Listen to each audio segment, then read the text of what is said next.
BJP ವಿರುದ್ಧ ಕುಮಾರಸ್ವಾಮಿ ಕಿಡಿ ಒಮ್ಮೆಲೆ ಮುಗಿಬಿದ್ದ ಕೇಂದ್ರ ಸಚಿವ ಮೈತ್ರಿಗೆ ಕೊಳ್ಳಿ ಇಟ್ಟ ಪೆನ್ ಡ್ರೈವ್. ಇದುವೇ ಚದುರಂಗದ ಮೊದಲ ಸ್ಟೋರಿ. ಬಿಜೆಪಿಗೆ ಗುಮ್ಮಿದ ಎಚ್ಡಿಕೆ.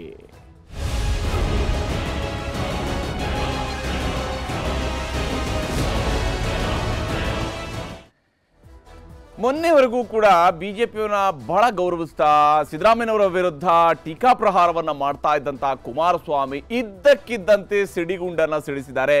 ಯಾರ ಕಡೆಗೆ ಇದು ಸಿಡಿಗುಂಡು ಅಂತ ನೋಡ್ತಿದ್ರೆ ಅದು ಹೋಗಿ ಬಿದ್ದಿದ್ದು ಎದುರಾಳಿ ಕಾಂಗ್ರೆಸ್ನ ಕಡೆಗಲ್ಲ, ಬದಲಿಗೆ ಪಕ್ಕದಲ್ಲಿರುವಂತಹ ಬಿಜೆಪಿ ಕಡೆಗೆ. ಬಿಜೆಪಿ ವಿರುದ್ಧ ಕುಮಾರಸ್ವಾಮಿಯವರ ಸಿಡಿಗುಂಡು ಪ್ರಯೋಗ ಆಗಿದೆ. ಬಿಜೆಪಿ ಪಾದಯಾತ್ರೆಯ ವಿರುದ್ಧ ಕಟು ಶಬ್ದಗಳಲ್ಲಿ ಅವರು ಟೀಕಾ ಪ್ರಹಾರವನ್ನು ನಡೆಸಿದ್ದಾರೆ. ಪಾದಯಾತ್ರೆಗೆ ಮುಳ್ಳಾಗಿದೆ ಹಾಸನದ ಪೆನ್ ಡ್ರೈವ್ ವಿಚಾರವನ್ನು ಅವರಿಗೆ ಅರಗಿಸ್ಕೊಳ್ಳೋಕೆ ಆಗ್ತಾ ಇಲ್ಲ. ದೇವೇಗೌಡರ ಕುಟುಂಬದ ವಿರುದ್ಧ ಇಷ್ಟು ದಿವಸ ಅವರು ಸಿಡಿ ಶಿವು ಅಂತ ಹೇಳ್ಕೊಂಡು ಡಿ.ಕೆ. ಶಿವಕುಮಾರ್ ವಿರುದ್ಧ ಆರೋಪವನ್ನು ಮಾಡ್ತಾ ಇದ್ರು. ಈಗ ಕುಮಾರಸ್ವಾಮಿ ಅವರು ಕೂಡ ಎಲ್ಲೋ ಒಂದು ಕಡೆಯಲ್ಲಿ ಅಸಲಿಗೆ ಪೆನ್ ಡ್ರೈವ್ ಹಂಚಿರೋದ್ರಲ್ಲಿ ಶಿವಕುಮಾರ್ ಅವರ ಪಾತ್ರಕ್ಕಿಂತ ಮುಖ್ಯವಾಗಿರುವಂಥ ಇನ್ನೊಬ್ಬ ಪಾತ್ರಧಾರಿ ಇದ್ದಂಗೆ ಕಂಡು ಬರ್ತಾ ಇದೆ ಅಂತೇಳಿ ಅವರ ಮಾತನ್ನೇ ನಾವು ನೋಡ್ತಾ ಇದ್ರೆ ಆ ರೀತಿಯಾಗಿ ಕಂಡು ಬರ್ತಾ ಇದೆ. ಬೆಂಗಳೂರಿನ ಮೈಸೂರುವರೆಗೆ ನಮ್ಮದೇ ಶಕ್ತಿ ಹೆಚ್ಚು ಅನ್ನುವಂತಹ ವಿಚಾರವೂ ಕೂಡ ಕುಮಾರಸ್ವಾಮಿಯವರ ಮಾತಿನ ವೈಖರಿಯಲ್ಲಿತ್ತು. ಯಾವ ಸ್ವರೂಪದಲ್ಲಿ ಕುಮಾರಸ್ವಾಮಿಯವರು ಇವತ್ತು ಟೀಕಾ ಪ್ರಹಾರವನ್ನು ಮಾಡಿದ್ದಾರೆ ಅನ್ನೋದನ್ನು ನೋಡ್ತಾ ಹೋದಾಗ ನಿಜಕ್ಕೂ ಕುಮಾರಸ್ವಾಮಿಯವರು ಮೊನ್ನೆ ಮಾತಾಡಿದಕ್ಕೂ ಇವತ್ತು ಮಾತಾಡ್ತಾ ಇರೋದಕ್ಕೂ ಇರುವಂಥ ವ್ಯತ್ಯಾಸ ಸ್ಪಷ್ಟವಾಗಿ ಗೋಚರಿಸ್ತಾ ಇದೆ. ಮೊನ್ನೆ ಅಷ್ಟೇ ಸಿದ್ದರಾಮಯ್ಯನವರ ವಿರುದ್ಧ, ಸಿದ್ದರಾಮಯ್ಯ ಸರ್ಕಾರದ ವಿರುದ್ಧದ ಪಾದಯಾತ್ರೆಗೆ ಜೊತೆಯಾಗಿ ಕುಳಿತುಕೊಂಡು ಎಲ್ಲ ರೂಪುರೇಷೆಯನ್ನು ಹಾಕ್ಕೊಂಡು ಯಾವ ರೀತಿಯಾಗಿ ಪಾದಯಾತ್ರೆ ಹೋಗ್ಬೋದು ಅನ್ನೋದ್ರ ಬಗ್ಗೆ ಎಲ್ಲ ಪ್ಲಾನ್ ಮಾಡ್ಕೊಳ್ತಾ ಇದ್ರು.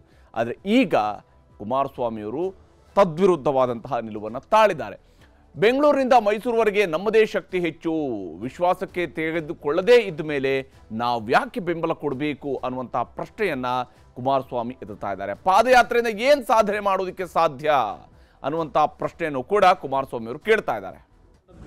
ಬೆಂಗಳೂರಿನಿಂದ ಮೈಸೂರಿನವರೆಗೆ ನಮ್ಮ ಶಕ್ತಿ ಇರ್ತಕ್ಕಂಥದ್ದು ಅಷ್ಟೆಲ್ಲ ಇದ್ದು ವಿಶ್ವಾಸಕ್ಕೆ ತೆಗೆದುಕೊಳ್ಳದೆ ಹೋದ ಮೇಲೆ ನಾವ್ಯಾತಿಗೆ ಬೆಂಬಲ ಕೊಡಬೇಕು? ರಾಜಕಾರಣ ಮಾಡೋದು ಬೇರೆ, ಆದರೆ ಇವತ್ತಿನ ಈ ರೀತಿಯ ಕಾರ್ಯಕ್ರಮದಿಂದ ಸಾಧನೆ ಏನು ಮಾಡ್ತೀವಿ? ಏನು ಸಾಧನೆ ಮಾಡ್ಲಿಕ್ಕೆ ಸಾಧ್ಯ? ಇದು ನನ್ನ ಮನಸ್ಸಿಗೂ ನೋವಾಗಿದೆ.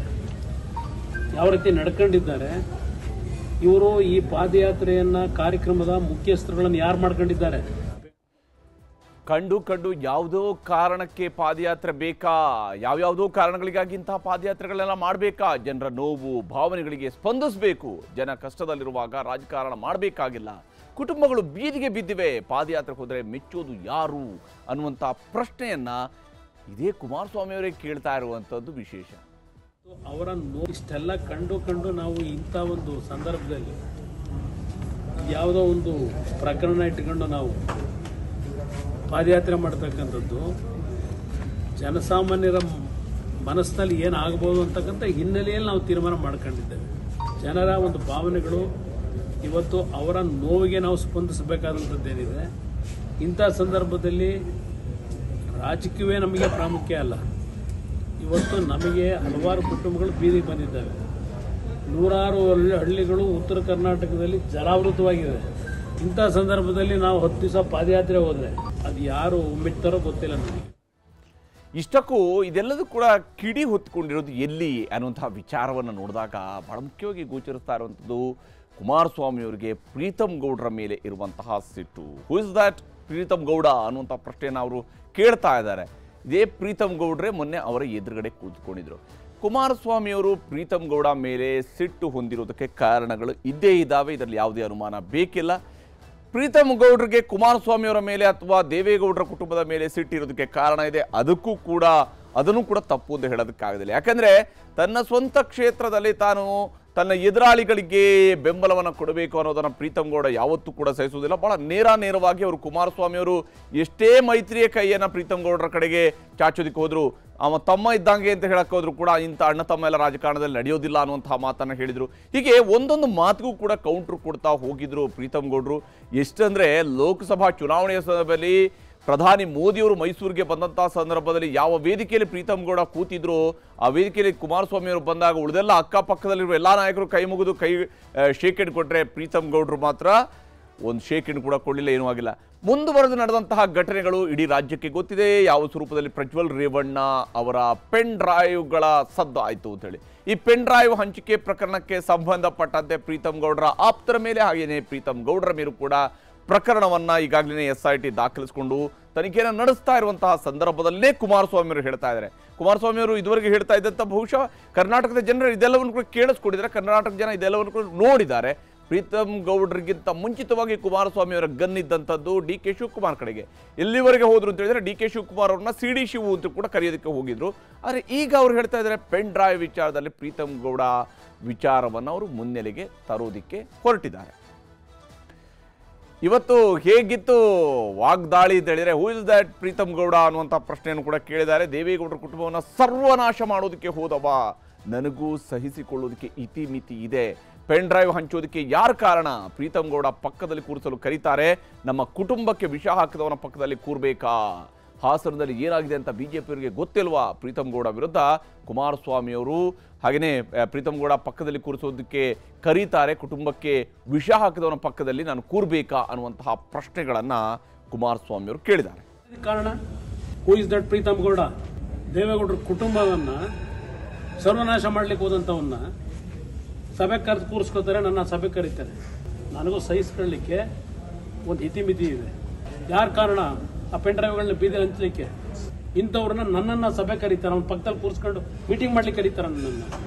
ನಮ್ಮ ಕುಟುಂಬಕ್ಕೆ ವಿಷ ಆಗ್ತಕ್ಕಂಥವ್ರನ್ನ ಜೊತೆಲಿ ಕೂರಿಸ್ಕೊಂಡು ಇವತ್ತು ಇದಕ್ಕೆ ನಮ್ಮ ಬೆಲೆ ಕೇಳ್ತಾರ. ಗೊತ್ತಿಲ್ಲ ಅವರಿಗೆ ಅಲ್ಲಿ ಏನೇ ಆಗಿದೆ ಅಂತ ಹಾಸನದಲ್ಲಿ. ಯಾರಿದಕ್ಕೆ ಕಾರಣ? Who is that Preetham Gowda? ದೇವೇಗೌಡರ ಕುಟುಂಬವನ್ನ ಸರ್ವನಾಶ ಮಾಡ್ಲಿಕ್ಕೆ ಹೋದಂಥವನ್ನ ಸಭೆಗೆ ಕರೆದು ಕೂರಿಸ್ಕೋತಾರೆ, ನನ್ನ ಸಭೆಗೆ ಕರೀತಾರೆ. ನನಗೂ ಸಹಿಸ್ಕೊಳ್ಳಿಕ್ಕೆ ಒಂದು ಇತಿಮಿತಿ ಇದೆ. ಯಾರು ಕಾರಣ ಆ ಪೆನ್ ಡ್ರೈವ್ಗಳನ್ನ ಬೀದಿಯಲ್ಲಿ ಹಂಚಲಿಕ್ಕೆ? ಇಂಥವ್ರನ್ನ ನನ್ನನ್ನು ಸಭೆ ಕರೀತಾರೆ, ಅವ್ನ ಪಕ್ಕದಲ್ಲಿ ಕೂರಿಸ್ಕೊಂಡು ಮೀಟಿಂಗ್ ಮಾಡ್ಲಿಕ್ಕೆ ಕರೀತಾರೆ ನನ್ನನ್ನು.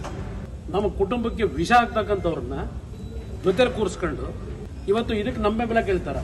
ಗೊತ್ತಿಲ್ಲ ಅವರಿಗೆ ಅಲ್ಲಿ ಏನೇ ಆಗಿದೆ ಅಂತ ಹಾಸನದಲ್ಲಿ.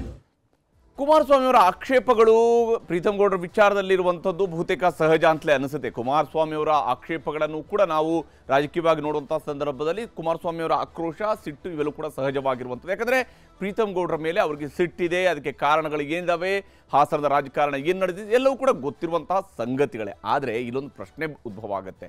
ಪ್ರೀತಮ್ ಗೌಡ ಹೇಗೆ ಕುಮಾರಸ್ವಾಮಿಗೆ ರಾಜಕೀಯವಾಗಿ ವಿರೋಧಿ ಆಗಿದ್ದಾರೋ ಹಾಗೆಯೇ ಭಾರತೀಯ ಜನತಾ ಪಕ್ಷಕ್ಕೆ ರಾಜ್ಯದ ಪ್ರಧಾನ ಕಾರ್ಯದರ್ಶಿ ಅನ್ನೋದನ್ನು ಕೂಡ ಮರಿಬಾರ್ದು. ಭಾರತೀಯ ಜನತಾ ಪಕ್ಷದ ರಾಜ್ಯ ಘಟಕದ ಪ್ರಧಾನ ಕಾರ್ಯದರ್ಶಿ ಆಗಿರುವಂತಹ ಪ್ರೀತಮ್ ಗೌಡರನ್ನ ಸಭೆಗೆ ಕರೆಯದೇನೆ ಒಂದು ಹೋರಾಟವನ್ನು ರೂಪಿಸೋದಕ್ಕೆ ಆ ಪಕ್ಷದ ರಾಜ್ಯಾಧ್ಯಕ್ಷರಿಗೆ ಸಾಧ್ಯ ಆಗುತ್ತೆ. ರಾಜ್ಯಾಧ್ಯಕ್ಷರಿಗೆ ಕರೆದಿರುವಂತಹ ಸಭೆ ಪಕ್ಕದಲ್ಲಿ ಯಡಿಯೂರಪ್ಪನವರಿದ್ದರು, ಅವರ ಪಕ್ಕದಲ್ಲಿ ಪ್ರಹ್ಲಾದ್ ಜೋಶಿ ಅವರಿದ್ದರು, ಅಶೋಕ್ ಅವರಿದ್ದರು, ಎಲ್ಲ ನಾಯಕರುಗಳು ಇದ್ದರು. ಹಾಗೆಯೇ ಕುಮಾರಸ್ವಾಮಿ ಅವರು ಬಯಸುವಂಥದ್ದು ಅಲ್ಲಿ ಪ್ರೀತಮ್ ಗೌಡ ಇರಬಾರ್ದಾಗಿತ್ತು. ಹಾಗಾದರೆ BJP ತನ್ನ ಪ್ರಧಾನ ಕಾರ್ಯದರ್ಶಿಯನ್ನು ಯಾರ ಆಧಾರದ ಮೇಲೆ ನಿರ್ಧಾರವನ್ನು ಮಾಡಿಕೊಳ್ಳುತ್ತೆ ಅನ್ನುವಂಥ ಪ್ರಶ್ನೆಯು ಕೂಡ ಇಲ್ಲಿ ಸಹಜವಾಗಿದೆ ಉದ್ಭವ ಆಗುವಂಥದ್ದು. ಅದೇನೇ ಇದ್ರೂ ಕೂಡ ಒಂದು ರೀತಿಯಲ್ಲಿ ಮೈತ್ರಿಯ ಕವಲುದಾರಿ ಇಲ್ಲಿ ಕಾಣ್ತಾ ಇದೆ. ಹೇಗೆ ಅನ್ನೋದನ್ನು ನಿಮಗೆ ವಿವರಿಸ್ತೀನಿ. ಮೈತ್ರಿಯ ಕವಲುದಾರಿ ಯಾವ ಸ್ವರೂಪದಲ್ಲಿ ಅಂತ ಹೇಳಿದರೆ, ವಿಜೇಂದ್ರ ನಾಯಕತ್ವಕ್ಕೆ ಇದರಿಂದ ಲಾಭ ಆಗುತ್ತೆ ಅನ್ನುವಂಥದ್ದು ಬಹಳ ಸ್ಪಷ್ಟವಾಗಿ BJPಗೆ ಗೊತ್ತಿದೆ. ಯಾಕಂದರೆ ಈ ಹೋರಾಟ ಅಂದರೆ ಒಂದು ಅಶೋಕ್ ಪ್ರತಿಪಕ್ಷ ನಾಯಕ, ಇನ್ನೊಂದು ವಿಜೇಂದ್ರ ಅವರ ನಾಯಕತ್ವ, ಇವೆರಡೂ ಕೂಡ ಇರುತ್ತೆ. ಅದರಲ್ಲಿ ವಿಶೇಷವಾಗಿ ವಿಜೇಂದ್ರ ಅವರ ನಾಯಕತ್ವಕ್ಕೆ ಯಾಕಂದರೆ ಯಾವ ಸ್ವರೂಪದಲ್ಲಿ ಇಂತಹದ್ದನ್ನು ರಾಜಕೀಯವಾಗಿ ಲಾಭವನ್ನು ಮಾಡ್ಕೊಳ್ಬಹುದು ಅನ್ನೋಂಥದ್ದು ವಿಜೇಂದ್ರ ಅವ್ರಿಗೂ ಕೂಡ ಚೆನ್ನಾಗಿ ಗೊತ್ತಿದೆ. ಹೀಗಾಗಿ ವಿಜೇಂದ್ರ ನಾಯಕತ್ವಕ್ಕೆ ಲಾಭ ಆಗಬಹುದು ಇಂಥ ಪಾದಯಾತ್ರೆ ಮಾಡೋದ್ರಿಂದ. ಯಡಿಯೂರಪ್ಪನವರು ಬಹಳಷ್ಟು ಹೋರಾಟಗಳನ್ನು ನಡೆಸಿದಂಥವ್ರು, ಸೈಕಲ್ ಯಾತ್ರೆಗಳನ್ನು ಮಾಡಿದಂಥವ್ರು, ಇದೆಲ್ಲವೂ ಕೂಡ ಮಾಡಿದ್ದಾರೆ. ಪಾದಯಾತ್ರೆ, ಸೈಕಲ್ ಯಾತ್ರೆ ಇವೆಲ್ಲವೂ ಕೂಡ ಹೊಸದಲ್ಲ. ಆದರೆ ವಿಜೇಂದ್ರ ಅವ್ರಿಗೆ ಇದು ಹೊಸದು. ಅವರು ರಾಜ್ಯಾಧ್ಯಕ್ಷರಾದ ಮೇಲೆ ಇದೇ ಮೊದಲ ಬಾರಿಗೆ ಇಂಥದ್ದೊಂದು ಹೋರಾಟವನ್ನು ರೂಪಿಸೋದಕ್ಕೆ ಅವರು ಹೊರಟಿದ್ದಾರೆ. ಸಹಜವಾಗಿಯೇ ಇದು ವಿಜೇಂದ್ರ ಅವರ ನಾಯಕತ್ವಕ್ಕೆ ದೊಡ್ಡ ಲಾಭವನ್ನು ತಂದುಕೊಡ್ಬೋದು. ಆದರೆ BJPಯ ಚೇಲ ಅನ್ನುವಂಥ ಹಣೆಪಟ್ಟಿ ಮಾತ್ರ ಇದರಿಂದ JDSಗೆ ಸಿಗಬಹುದೇ ಹೊರತು ಬೇರೆನ್ನೇನೂ ಆಗೋದಿಲ್ಲ. BJPಯ ಜೊತೆಗೆ ಬೆಂಗಳೂರಿನಿಂದ ಮೈಸೂರು ತನಕ ನಡೆದರೂ ಕೂಡ 140 ಕಿಲೋಮೀಟರ್ವರೆಗೆ ಹೆಜ್ಜೆ ಹಾಕಿದ್ರು ಕೂಡ ಅಂತಿಮವಾಗಿ JDSಗೆ ಏನು ಬರುತ್ತೆ ಅಂದರೆ BJPಯ ಚೇಲ ಅನ್ನುವಂತಹ ಹಣೆಪಟ್ಟಿ ಬರುತ್ತೆ. ಅಂದರೆ ಕೇವಲ ಅವರ ಫಾಲೋವರ್ ಅಂತೇಳಿ, ಅವರ ಬೆಂಬಲಿಗರಷ್ಟೇ, ಅವರನ್ನು ಅನುಸರಿಸುವಂಥವ್ರಷ್ಟೇ. ಅದರ ಹೊರತಾಗಿ ಬೇರೆ ಯಾವುದೇ ರೀತಿಯಾದಂತಹ ಒಂದು ಲಾಭ ನೇರವಾಗಿ JDSಗೆ ಸಿಗೋದಕ್ಕೆ ಸಾಧ್ಯ ಇಲ್ಲ. ಇನ್ನು ಇಲ್ಲಿ ಎರಡನೇ ಇರುವಂಥದ್ದು, ಸಿದ್ದರಾಮಯ್ಯನವರ ವಿರುದ್ಧ ಜನಾಂದೋಲನವನ್ನು ರೂಪಿಸಬೇಕು ಅನ್ನುವಂಥದ್ದು BJPಯ ಉದ್ದೇಶ. ಆ ಪ್ರಯತ್ನವನ್ನು BJP ಮಾಡ್ತಾ ಇದೆ. BJP ನೇರವಾಗಿ ಸಿದ್ದರಾಮಯ್ಯನವರ ವಿರುದ್ಧದ ಒಂದು ಹೋರಾಟದ ಸ್ವರೂಪದಲ್ಲಿ ಇದನ್ನು ಮಾಡ್ತಾ ಇದೆ. ಇದನ್ನು ವಿಶ್ಲೇಷಣೆ ಮಾಡ್ತಾ ಹೋದರೆ ಸಾಕಷ್ಟು ಅಂಶಗಳು ಇಲ್ಲಿ ಬರ್ತವೆ. ಆ ಎಲ್ಲ ಡೀಟೇಲ್ಸ್ಗೆ ಹೋಗುದಿಲ್ಲ. ಆದರೆ ಸಿದ್ದರಾಮಯ್ಯನವರ ವಿರುದ್ಧದ ಜನಾಂದೋಲನ ಅನ್ನುವಂಥದ್ದು ಬಿಜೆಪಿಗೆ ಬಹಳ ಮುಖ್ಯ ಆಗಿದೆ ಇಲ್ಲಿ. ಆದರೆ ಸಿದ್ದರಾಮಯ್ಯ ಕೆಳಗಿಳಿದ್ರೆ DKಶಿಗೆ ಪಟ್ಟ ಕಟ್ಟಬಹುದು ಅನ್ನುವಂಥ ಅನುಮಾನ JDSಗೆ ಕಾಣ್ತಾ ಇದೆ.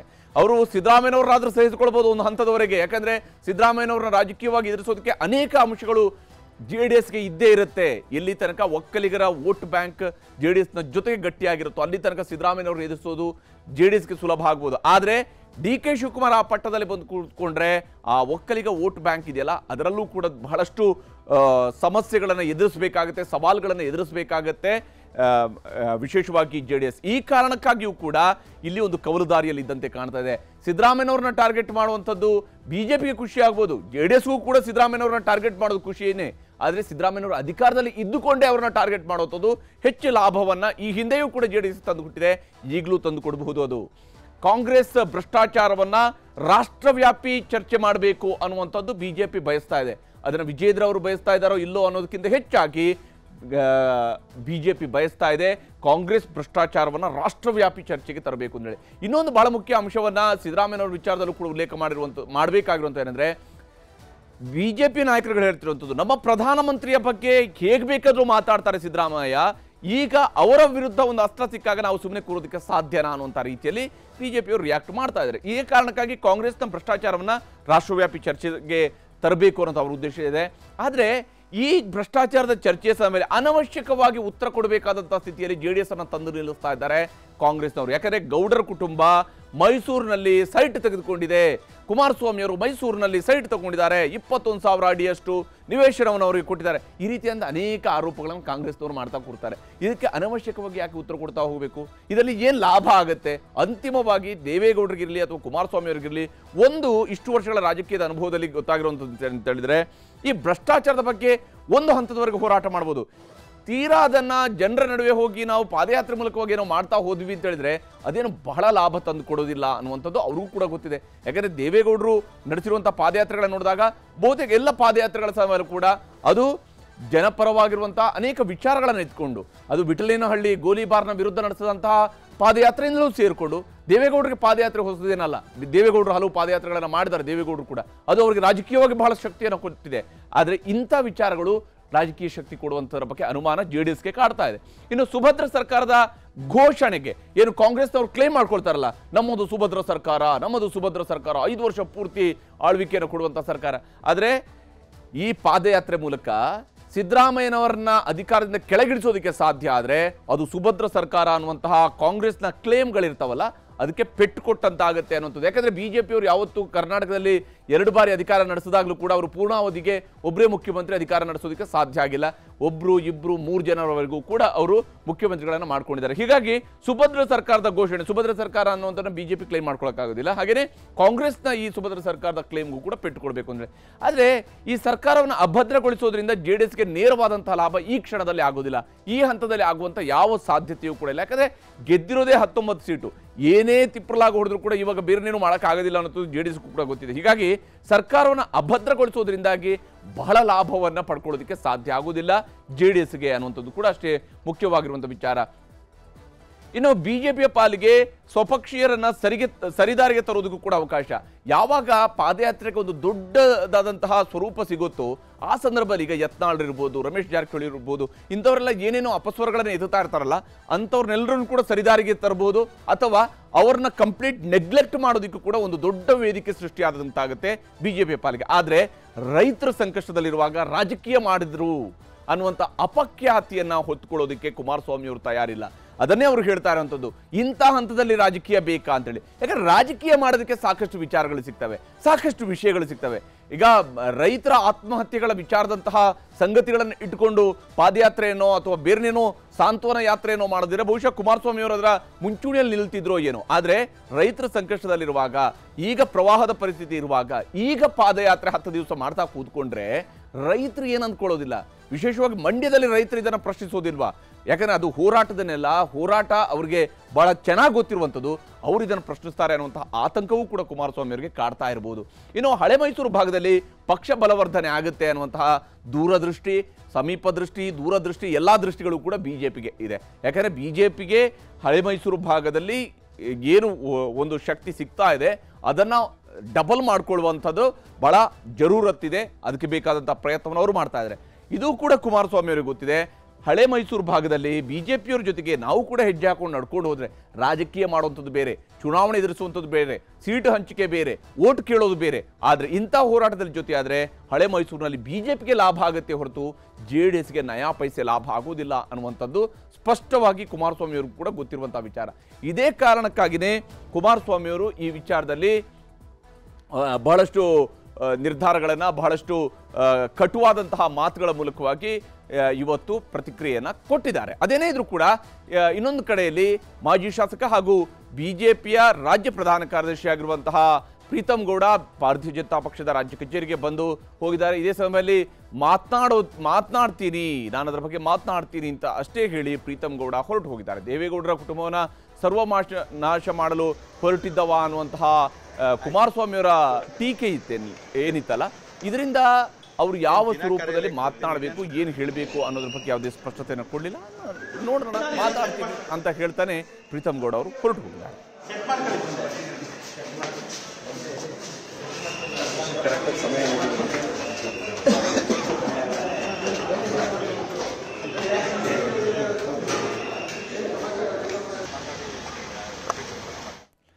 ಇದರ ನಡುವೆ ಸಿದ್ದರಾಮಯ್ಯನವ್ರನ್ನ ಇಳಿಸಿ DK ಶಿವಕುಮಾರ್ಗೆ ಪಟ್ಟ ಕಟ್ಟೋದಕ್ಕಾಗಿ ಇವರು ಪಾದಯಾತ್ರೆ ಮಾಡ್ತಾ ಇದ್ದಾರೆ ಅಂತ ಹೇಳ್ಕೊಂಡು ಯತ್ನಾಳ್ರು ಹೇಳ್ತಾ ಇದ್ರು. ಯತ್ನಾಳ್ರು ಪ್ರತಿ ಬಾರಿಯೂ ಕೂಡ ಇಂಥದ್ದೊಂದು ಟೀಕೆಯನ್ನು ಮಾಡ್ತಾ ಇದ್ದಾರೆ. ವಿಜೇಂದ್ರ ಅವರು ಇಂಥದ್ದು ಹುನ್ನಾರವನ್ನು ಮಾಡ್ತಾ ಇದ್ದಾರೆ ಅನ್ನೋಂಥದ್ದು ಹೇಳಿದ್ದಾರೆ. ಅದಕ್ಕೆ DK ಶಿವಕುಮಾರ್ ಅವರು ಕೂಡ ಮಾತನಾಡಿದ್ದಾರೆ. ಗಂಭೀರವಾದ ಮಾತೇನಲ್ಲ ಅದು, ಮಾನನಷ್ಟ ಮೊಕದ್ದಮೆ ಹಾಕ್ತೀನಿ ಅನ್ನುವಂತಹ ಒಂದು ವಿಚಾರವನ್ನು ಕೂಡ ಇದೇ ಸಮಯದಲ್ಲಿ DK ಶಿವಕುಮಾರ್ ಅವರು ಹೇಳಿದ್ದಾರೆ. ಮಾಡ್ತಾ ಇದ್ದಾರೆ ವಿಜೇಂದ್ರ ಕೂಡ ಹೋರಾಟ. ಸಿದ್ದರಾಮಯ್ಯನವ್ರು ಇಳಿಸಿ DK ಶಿವಕುಮಾರ್ ಮುಖ್ಯಮಂತ್ರಿ ಮಾಡ್ಲಾಕತ್ತಾರ ಅನ್ನೋದು ಬಹಿರಂಗ ಪಡಿಸ್ಬೇಕು. DK ಶಿವಕುಮಾರ್ ಆದೇಶದಂತೆ ವಿಜೇಂದ್ರ ಪಾದಯಾತ್ರೆ ಮಾಡ್ತಾ ಇದ್ದಾನೆ ಅಂದರೆ ಸಿದ್ದರಾಮಯ್ಯನ ಇಳಿಸಲಿಕ್ಕೆ.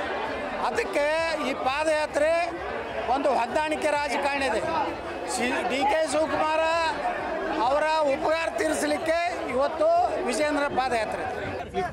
ಏನೇನು ಸ್ಟೇಟ್ಮೆಂಟ್ ಕೊಟ್ಟಿದ್ದಾರೆ, ಏನೇನು ಮಾತಾಡಿದ್ದಾನೆ ಅವನ್ನ not a man to be taken serious. ಅವರು ನಾವು ನಮಗೂ ದುಡ್ಡು ಕೊಡಬೇಕಲ್ಲ. 100 ಕೋಟಿ ರೂಪಾಯಿ ಹಾಕಿದ್ದೀವಿ, 100 ಕೋಟಿ 1 ಕೋಟಿ ಖರ್ಚು ಮಾಡಿದ್ದೀವಿ. ಸೊ ಅದು ಕೇಸೇ ಬೇರೆ. ಇನ್ನೊಂದು ಕಡೆಯಲ್ಲಿ ಇದೇ ವಿಚಾರಕ್ಕೆ ಸಂಬಂಧಪಟ್ಟಂತೆ ಅಮಿತ್ ಶಾ ಅವರಿಗೆ ದೂರು ಕೊಡೋದಕ್ಕೆ ಹೋಗ್ತಾ ಇದ್ದಾರಂತೆ ವಿಜೇಂದ್ರ ಅನ್ನುವಂತಹ ವಿಚಾರವೂ ಕೂಡ ಇದೆ. ಬಹಳ ಮುಖ್ಯವಾಗಿ ಇಲ್ಲಿರುವಂತಹ ಅಂಶಗಳೇನು ಅಂತ ಹೇಳಿದ್ರೆ, ಪಾದಯಾತ್ರೆಯ ದಾರಿ ಕವಲೊಡೆದಂತಹ ಬೆನ್ನಲ್ಲೇ ದೆಹಲಿಗೆ ಹೋಗಿದ್ದಾರೆ ಈಗಾಗಲೇ ವಿಜೇಂದ್ರ ಅವರು ಅಮಿತ್ ಶಾ ಅವ್ರನ್ನು ಕೂಡ ಭೇಟಿಯಾಗೋರಿದ್ದಾರೆ.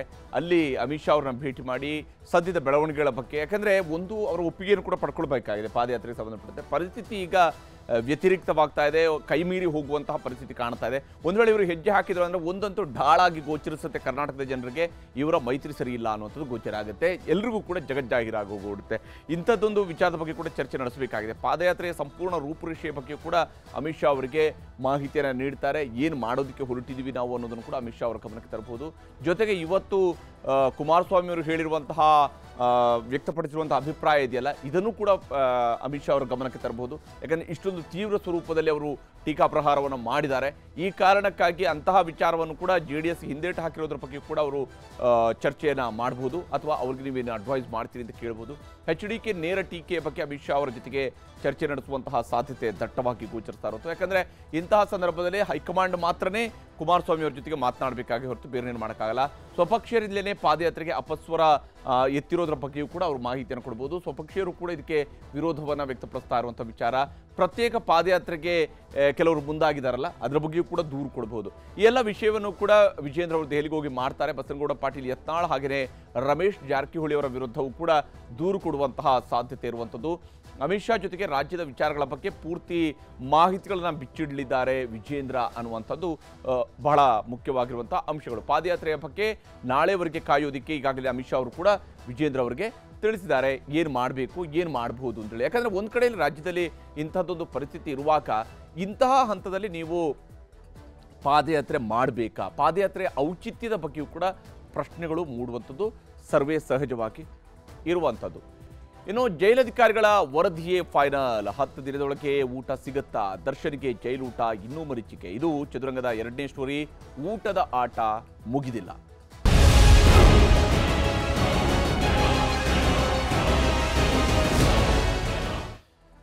ಊಟದ ಆಟ ಹೈಕೋರ್ಟ್ನಲ್ಲಾದರೂ ಮುಗಿಯುತ್ತೆ ಅನ್ನುವಂತಹ ನಿರೀಕ್ಷೆಯನ್ನು ದರ್ಶನ್ ಅವರು ಇಟ್ಕೊಂಡಿದ್ದಾರೆ. ಆದರೆ ಒಂದೇ ದಿವಸದ ವಿಚಾರಣೆಯ ಸಂದರ್ಭದಲ್ಲಿ ಇದರ ಬಗೆಗಿನ ಈ ವಿಚಾರ ಏನಿವತ್ತು ಹೈಕೋರ್ಟ್ನಲ್ಲಿ ಬಂದಿತ್ತು, ಒಂದೇ ದಿವಸಕ್ಕೆ ಇದು ಮುಗಿದಿಲ್ಲ. ದರ್ಶನ್ಗೆ ಮನೆಯೂಟ ಇನ್ನಷ್ಟು ದಿನ ಮರೀಚಿಕೆಯಾಗಿದೆ. ಜೈಲಧಿಕಾರಿಗಳ ರಿಪೋರ್ಟ್ ಆಧರಿಸಿ ನಿರ್ಧಾರವನ್ನು ಕೈಗೊಳ್ಳಲಿದೆ ಹೈಕೋರ್ಟ್. ವಿಚಾರಣೆಯನ್ನು ಮುಂದಕ್ಕೆ ಹಾಕಲಾಗಿದೆ. ಹೀಗಾಗಿ ಇನ್ನು 10 ಅಲ್ಲ, ಸುಮಾರು 20 ದಿವಸಗಳ ಕಾಲ ಜೈಲೂಟ ಫಿಕ್ಸ್ ಅನ್ನುವಂತಹ ಪರಿಸ್ಥಿತಿ ಇದೆ. ಆದರೆ ಅದಕ್ಕಿಂತ ಮುಂಚಿತವಾಗಿಯೇ ಒಂದು ವೇಳೆ ಜೈಲಧಿಕಾರಿಗಳು ನಿರ್ಧಾರವನ್ನು ಕೈಗೊಳ್ಳಬಹುದು. ಅವರಿಗೆ ಊಟ ಕೊಡಬೇಕಾ ಬೇಡವಾ ಅನ್ನೋದ್ರ ಬಗ್ಗೆ ಅವರು ನಿರ್ಧಾರ ಕೈಗೊಳ್ಳೋದಕ್ಕೆ ಅವಕಾಶವನ್ನು ಕೂಡ ಹೈಕೋರ್ಟ್ ಮಾಡಿಕೊಂಡಿದೆ. ಇವತ್ತು ವಾದ ಪ್ರತಿವಾದ ಏನಿತ್ತು ಕೋರ್ಟ್ನಲ್ಲಿ ಅನ್ನೋದರ ಬಗ್ಗೆ ಕೂಡ ನಿಮಗೆ ಒಂದಿಷ್ಟು ಮಾಹಿತಿಯನ್ನು ನೀಡ್ತಾ ಹೋಗ್ತೀನಿ. ಬಹಳ ಮುಖ್ಯವಾಗಿ ಪ್ರಭುಲಿಂಗ ನಾವದಗಿಯವರು, ಹಿರಿಯ ವಕೀಲರಾಗಿರುವಂತಹ ಪ್ರಭುಲಿಂಗ ನಾವದಗಿಯವರು ದರ್ಶನ್ ಪರವಾಗಿ ಅಪಿಯರ್ ಆಗಿದ್ರು. ಅವರು ಹೇಳಿದ್ದಾರೆ ಜೈಲಿನ ಮ್ಯಾನ್ಯುವಲ್ ಪ್ರಕಾರ ವಿಚಾರಣಾಧೀನ ಕೈದಿಗೆ ಮನೆ ಊಟ ಕೊಡೋದಕ್ಕೆ ಅವಕಾಶ ಇದೆ, ಕೊಡಬಹುದು ಅನ್ನುವಂಥದ್ದನ್ನು ಅವರು ರೇಸ್ ಮಾಡಿದ್ದಾರೆ. ಜೈಲಿನ ಮ್ಯಾನ್ಯುವಲ್ನ ಸೆಕ್ಷನ್ 30 ಪ್ರಕಾರ ಇಂಥದ್ದೊಂದು ಅವಕಾಶ ಇದೆ ಅನ್ನೋದನ್ನು ನಾವದಗಿಯವರು ಕೂಡ ಹೈಕೋರ್ಟ್ಗೆ ಮನವರಿಕೆ ಮಾಡಿಕೊಡುವಂತಹ ಪ್ರಯತ್ನವನ್ನು ಮಾಡಿದ್ದಾರೆ. ಕರ್ನಾಟಕ ಪ್ರಿಸನ್ಸ್ ಆ್ಯಕ್ಟ್ 1963 ಅನ್ನು ಅವರು ಉಲ್ಲೇಖ ಮಾಡಿದ್ದಾರೆ. ದರ್ಶನ್ಗೆ ಅನಾರೋಗ್ಯ ಇರೋ ಬಗ್ಗೆ ವರದಿ ಇದೆ ಅನ್ನೋದನ್ನು ಕೂಡ ಅವರು ಇದೇ ಸಂದರ್ಭದಲ್ಲಿ ಉಲ್ಲೇಖವನ್ನು ಮಾಡಿದ್ದಾರೆ. ಅಂಥ ಸಂದರ್ಭದಲ್ಲಿ ನ್ಯಾಯಮೂರ್ತಿ ಎಂ ನಾಗಪ್ರಸನ್ನ ಅವರು ಕೇಳಿದ್ದಾರೆ, ಅವ್ರು ಹೇಳಿರುವಂಥದ್ದು ಜನರಲೈಸ್ ಆಗಿರುವಂತಹ ವೀಕ್ನೆಸ್ ಅಂತ ಅಲ್ವಾ, ಏನಾದ್ರು ಪರ್ಟಿಕ್ಯುಲರ್ ಆಗಿರುವಂಥ ವಿಚಾರ ಹೇಳಿದಾರ, ಭಾಳ ಜನರಲೈಸ್ ಮಾಡಿ ಅದನ್ನು ಹೇಳಿದ್ದಾರೆ ಅಂತೇಳಿ. ಹೌದು, ಅವರು ಪೌಷ್ಟಿಕಾಂಶ ಕೊರತೆ ಅಂತ ಹೇಳಿದ್ದಾರೆ. ಅಂದರೆ ನನಗೆ ನ್ಯೂಟ್ರಿಷನ್ನ ಕೊರತೆ ಇದೆ ಅನ್ನುವಂಥದ್ದನ್ನು ಹೇಳ್ತಾ ಇದ್ದಾರೆ ಅನ್ನುವಂಥದ್ದನ್ನು ಪ್ರಭುಲಿಂಗ ನಾವದಗಿಯವರು ನ್ಯಾಯಮೂರ್ತಿಯವರಿಗೆ ವಿವರಿಸಿದ್ದಾರೆ. ಪ್ರತಿ ವಿಚಾರಣಾಧೀನ ಕೈದಿಯೂ ಕೂಡ ಈ ಸಮಸ್ಯೆಯನ್ನು ಎದುರಿಸ್ತಾರೆ ಅನ್ನುವಂತಹ ಅಂಶವನ್ನು ಕೂಡ ಇದೇ ಸಂದರ್ಭದಲ್ಲಿ ಅವರು ಉಲ್ಲೇಖ ಮಾಡಿದ್ದಾರೆ. ಹಾಗಾದರೆ ದರ್ಶನ್ ಕೂಡ ಮನುಷ್ಯರೇ ಅಲ್ವಾ ಅನ್ನುವಂತಹ ಪ್ರಶ್ನೆಯನ್ನು ನಾಗಪ್ರಸನ್ನ ಅವರು ಕೂಡ ಕೇಳಿದ್ದಾರೆ. ನ್ಯಾಯಮೂರ್ತಿಗಳು ಈ ಪ್ರಶ್ನೆಯನ್ನು ಕೂಡ ಎತ್ತಿದ್ದಾರೆ. ಇದರಲ್ಲಿ ಅಂತಹ ವ್ಯತ್ಯಾಸ ಏನಿದೆ, ಈಗ ಎಲ್ರಿಗೂ ಕೂಡ ಸಮಸ್ಯೆ ಇದೆ ಅನ್ನುವಂಥದ್ದನ್ನು ಹೇಳ್ತಾ ಇರೋದು, ಏನು ವ್ಯತ್ಯಾಸ ಇದೆ ಇದರಲ್ಲಿ? ಫುಡ್ಡಲ್ಲಿ ಪೌಷ್ಟಿಕಾಂಶ ಕೊರತೆ ಇದ್ದರೆ ಜೈಲಿನ ಡಾಕ್ಟರ್ ಔಷಧಿ ಕೊಡ್ತಾರಲ್ವಾ ಅನ್ನುವಂತಹ ಅಂಶವನ್ನು ಕೂಡ ಇದೇ ಸಂದರ್ಭದಲ್ಲಿ ಹೇಳಿದ್ದಾರೆ. ಯಾಕಂದರೆ ಇದು ಮ್ಯಾಟರ್ ಆಫ್ ಪ್ರಯಾರಿಟಿನ ಅನ್ನುವಂಥ ವಿಚಾರಗಳು ಬರುತ್ತವೆ. ಸೆಕ್ಷನ್ 30 ಬಗ್ಗೆ ಹೇಳಿ, ಆದರೆ ಮನೆ ಊಟದ ಬಗ್ಗೆ ಏಕೆ ಅನ್ನುವಂಥದ್ರ ಬಗ್ಗೆಯೂ ಕೂಡ ಅವರು ಪ್ರಶ್ನೆಗಳನ್ನು ಕೇಳಿದ್ದಾರೆ ಪ್ರಭುಲಿಂಗನಾವದಿಯವರಿಗೆ. ಅದಕ್ಕೆ ಸಂಬಂಧಪಟ್ಟಂತೆ ವೈದ್ಯಾಧಿಕಾರಿ ಆರೋಗ್ಯದ ವರದಿಯನ್ನು ನೀಡಿದ್ದಾರೆ ಅನ್ನುವಂಥದ್ದನ್ನು ಪ್ರಭುಲಿಂಗನಾವದಿಯವರು ಕೋರ್ಟ್ಗೆ ಮನವರಿಕೆ ಮಾಡಿಕೊಡುವಂತಹ ಪ್ರಯತ್ನವನ್ನು ಮಾಡಿದ್ದಾರೆ. ಅಷ್ಟೇ ಅಲ್ಲದೆ ಬಹಳ ಮುಖ್ಯವಾಗಿ ದರ್ಶನ್ ಮನವಿ ಸಲ್ಲಿಸಿದರೆ 10 ದಿನಗಳಲ್ಲಿ ಅದನ್ನು ಪರಿಗಣಿಸಲಾಗುವುದು ಅನ್ನೋದನ್ನು ಪಬ್ಲಿಕ್ ಪ್ರಾಸಿಕ್ಯೂಟರ್ ಆಗಿ ಇವತ್ತು ಅಪಿಯರ್ ಆಗಿದ್ದಂತಹ ಬೆಳ್ಳಿಯಪ್ಪ ಅವರು ಕೇಳಿದ್ದಾರೆ. ಅಂದರೆ ದರ್ಶನ್ ಅವರು ಮನವಿ ಸಲ್ಲಿಸಿದರೆ 10 ದಿನಗಳಲ್ಲಿ ನಾವು ಕ್ರಮ ಕೈಗೊಳ್ತೀವಿ ಅಂತೇಳಿ. 10 ದಿನದಲ್ಲಿ ಜೈಲಾಧಿಕಾರಿಗಳ ತೀರ್ಮಾನವನ್ನು ನಮಗೆ ತಿಳಿಸಬೇಕು ಅನ್ನೋದನ್ನು ಹೈಕೋರ್ಟ್ ಕೂಡ ಹೇಳಿದೆ. ಅಂದರೆ ಅವರಿಗೆ ಮನೆ ಊಟವನ್ನು ಅಲೋ ಮಾಡಬೇಕಾ ಬೇಡವಾ ಅನ್ನೋಂಥ ವಿಚಾರದಲ್ಲಿ 10 ದಿನದಲ್ಲಿ ಜೈಲಾಧಿಕಾರಿಗಳು ತಮ್ಮ ವಿಚಾರವನ್ನು ಹೇಳಲಿ. 10 ದಿನಗಳ ಒಳಗಡೆ ತೆಗೆದುಕೊಂಡಂತಹ ವರದಿಯನ್ನು ಕೋರ್ಟ್ಗೆ ನೀಡಬೇಕು. ಅಂದರೆ ತೀರಾ 20 ದಿವಸದವರೆಗೆ ಅದನ್ನು ಮುಂದೂಡ್ತಾ ಹೋಗಬೇಕು ಅಂತ ಇಲ್ಲ. 10 ದಿವಸ ಒಳಗಡೆ ಅವರು ತೀರ್ಮಾನಕ್ಕೆ ಬರ್ಬೋದು. ಅಂದರೆ ಮನೆ ಊಟ ಕೊಡುವಂಥದ್ದಕ್ಕೂ ಕೂಡ ಅಲೋವು ಕೂಡ ಮಾಡ್ಬೋದು ಜೈಲಾಧಿಕಾರಿಗಳು. ಇದೇ ಸಂದರ್ಭದಲ್ಲಿ ನಾವದಗಿಯವರು ಒಂದು ಮಾತನ್ನು ಹೇಳಿದ್ದಾರೆ, ದಯವಿಟ್ಟು ಸೆಲೆಬ್ರಿಟಿ ಅಂತ ಕರಿಬೇಡಿ ಅಂತೇಳಿ. ಪ್ರತಿ ಬಾರಿಯೂ ಕೂಡ ಅವ್ರನ್ನ ಸೆಲೆಬ್ರಿಟಿ ಅಂತ ಹೇಳ್ಕೊಂಡು ಪಬ್ಲಿಕ್ ಪ್ರಾಸಿಕ್ಯೂಟರ್ ಅವರು ಹೇಳ್ತಾರೆ ಅಥವಾ ಈ ವಿಚಾರಗಳಿಂದವೆ, ಅಂಥದ್ದು ಬೇಡ. ಓರ್ವ ಸಾಮಾನ್ಯ ಮನುಷ್ಯ ಅಂತ ಅವರನ್ನು ಪರಿಗಣಿಸಿ ಅವರಿಗೆ ಇದನ್ನು ಕೊಡಬೇಕು. ಯಾಕಂದರೆ ಈ ಊಟದ ಬೇಡಿಕೆಯನ್ನು ಏನು ಅವ್ರು ಇಟ್ಟಿದ್ದಾರೆ, ಅವ್ರು ಕೇವಲ ಸೆಲೆಬ್ರಿಟಿ ಅನ್ನೋ ಕಾರಣಕ್ಕಾಗಿ, ತನಗೆ ನ್ಯೂಟ್ರಿಷನ್ ಫುಡ್ ಬೇಕು ಅಂತ ಕೇಳ್ತಿರೋಂಥ ಅವರೊಬ್ಬ ಸೆಲೆಬ್ರಿಟಿ, ಅವರೊಬ್ಬ ಚಿತ್ರ ನಟ ಅನ್ನುವಂಥ ಕಾರಣಕ್ಕಾಗಿ ಅಲ್ಲ, ಒಬ್ಬ ಸಾಮಾನ್ಯ ಮನುಷ್ಯ ಅಂತೇಳಿ ಪರಿಗಣಿಸಿ ದರ್ಶನ್ ಅವರ ಆರೋಗ್ಯ ಮತ್ತು ಕಾಳಜಿಯನ್ನು ನೀವು ಪರಿಗಣಿಸಬೇಕು ಅನ್ನುವಂಥದ್ದನ್ನು ಮನವಿ ಮಾಡಿಕೊಂಡಿದ್ದಾರೆ ಪ್ರಭುಲಿಂಗ ನಾವದಗಿಯವರು. ಅದಕ್ಕೆ ನ್ಯಾಯಮೂರ್ತಿ ನಾಗಪ್ರಸನ್ನ ಅವರು ಅದು ಸರಿ ಅಲ್ವಾ, ಓರ್ವ ಸೆಲೆಬ್ರಿಟಿ ಅಂತ ಹೇಗೆ ಹೇಳೋದಕ್ಕೆ ಸಾಧ್ಯ ಅನ್ನುವಂಥ ವಿಚಾರವನ್ನು ಕೂಡ ಕೇಳಿದ್ದಾರೆ ಅವರು. ಕೇವಲ ಆತನ ಸೆಲೆಬ್ರಿಟಿ ಅಂತೇಳಿ ಹೇಗೆ, ಯಾಕಂದರೆ ಕಾನೂನಿನ ಪರಿಭಾಷೆಯಲ್ಲಿ ಎಲ್ಲೂ ಕೂಡ ಯಾರೂ ಸೆಲೆಬ್ರಿಟಿ ಅನ್ನುವಂಥದ್ದು ಇಲ್ಲ. ನಾವು ಸಾಮಾನ್ಯ ಅಥವಾ ಸೆಲೆಬ್ರಿಟಿ ಅಂತ ಹೇಳೋದಕ್ಕೆ ಸಾಧ್ಯ ಇಲ್ಲ. ಈ ರೀತಿಯಾದಂಥ ವ್ಯತ್ಯಾಸವನ್ನು ಕೋರ್ಟ್ ಮಾಡೋದಕ್ಕೆ ಆಗೋದಿಲ್ಲ. ನಾವು ಹೇಳ್ಬೋದು, ಸಮಾಜದಲ್ಲಿ ನಾವು ಹೇಳ್ಕೊಳ್ಬೋದು ಅವರು ಸೆಲೆಬ್ರಿಟಿ ಹಾಗೆ ಹಿಂಗೆ ಅಂತೇಳಿ. ಆದರೆ ಕೋರ್ಟಿನ ಮುಂದೆ, ನ್ಯಾಯ ದೇವತೆಯ ಮುಂದೆ ಎಲ್ಲರೂ ಕೂಡ ಸರ್ವ ಸಮಾನರೇ ಆಗಿರ್ತಾರೆ.